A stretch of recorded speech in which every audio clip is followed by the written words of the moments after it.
अस्सलामुअलैकुम प्यारे बच्चों, इस वीडियो में हम जमात नहूम के रियाज़ी के पहले सबक हकीकी आदात के बारे में पढ़ेंगे।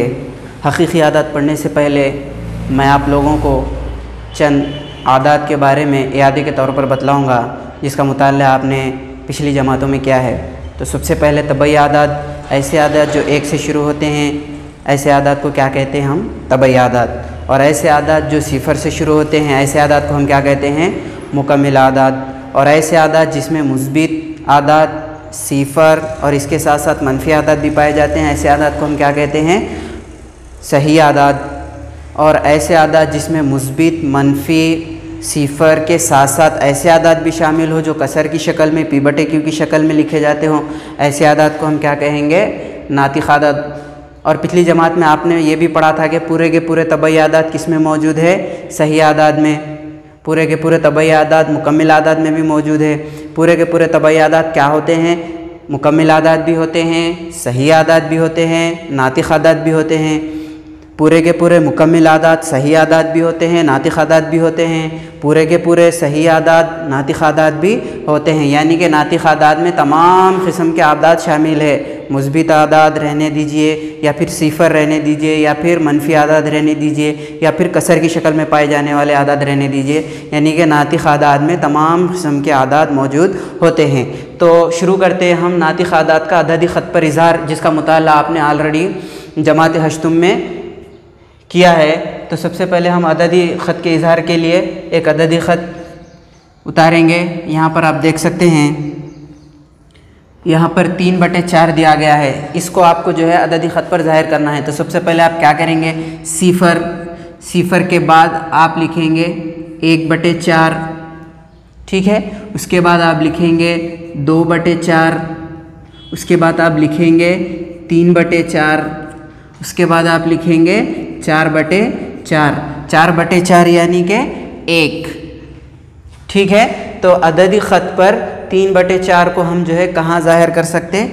यहाँ पर। ये होगा इसके अददी ख़त का इज़हार। चलिए, अभी हमने देखा था कि 3/4 को किस तरह से हम अददी ख़त पर ज़ाहिर कर सकते हैं। अब हम आपकी जमात नहूम के पहले सबक के मिसाल नंबर 1 के सवाल को हल करेंगे, जिसमें बताया गया है कि 5/3 और -5/3 को जो है अददी ख़त पर ज़ाहिर करना है। सबसे पहले हम मुस्बित अदद को लेंगे। 5/3 को किस तरह ज़ाहिर किया जाता है?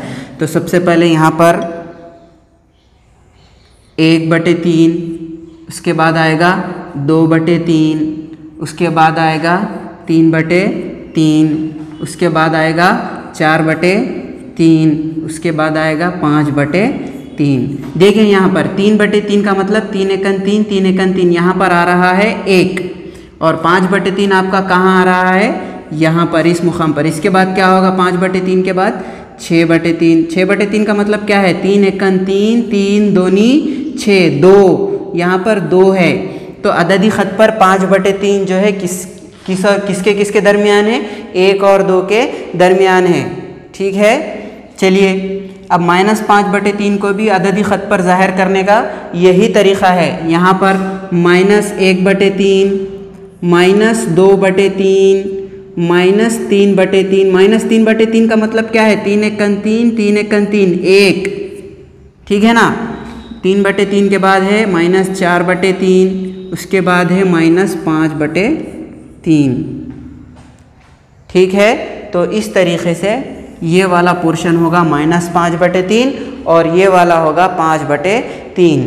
इसी तरीक़े से मज़ीद चंद सवाल दिए गए यहाँ पर, जो आपको सही है या गलत है बताना है। क्या हर नातिक़ अदद सही अदद होता है? क्या हर नातिक़ अदद सही अदद होता है? मिसाल के तौर पर नातिक़ अदद लीजिए कोई एक 7/6। क्या हर नातिक़ अदद सही अदद होता है? 7/6 क्या ये एक सही अदद है? नहीं। तो आपका जवाब होगा नहीं, गलत है ये।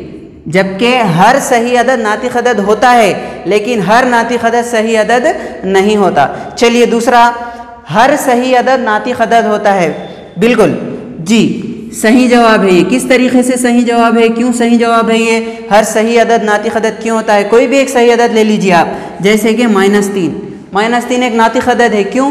क्योंकि बटे 1। और कोई भी मुस्बित अदद ले लीजिए, सही अदद में 3, ये भी एक नातिक अदद है। क्यों? क्योंकि बटे 1। अगर किसी भी अदद के नसब नुमा में कुछ नहीं होता तो क्या होता है? 1 होता है। तो हर सही अदद नातिक अदद होता है। चलिए तीसरा, सिफर एक नातिक अदद होता है। बिल्कुल हाँ। क्यों सिफर एक नातिक अदद होता है? क्योंकि नातिक अदद में तो मुस्बित अदद भी शामिल है, मनफी आदाद भी शामिल है, सिफर भी शामिल है, कसर भी शामिल है। तो सिफर भी क्या है? नातिक अदद होता है। देखिए सिफर है, सिफर बटे 1 लिख सकते हैं, क्या कीमत होगी? सिफर। सिफर बटे 2 लिख सकते हैं हम, क्या कीमत होगी? सिफर। सिफर बटे 3 लिख सकते हैं, क्या कीमत होगी? सिफर। तो इसको भी पी बाई क्यू की शक्ल में हम जाहिर कर सकते हैं। तो ये सिफर भी क्या हो गया है? नातिक अदद हो गया। इस तरीके से तमाम के तमाम सही आदाद नातिक अदद होते हैं, तमाम के तमाम मुकम्मिल आदाद भी नातिक अदद होते हैं, तमाम के तमाम तबई आदाद भी नातिक अदद होते हैं। इसके साथ साथ सिफर भी जो है नातिक अदद होता है। तो आज की क्लास में बस इतना ही। इंशाल्लाह अगली क्लास में हम इसके आगे का पढ़ेंगे इंशाल्लाह।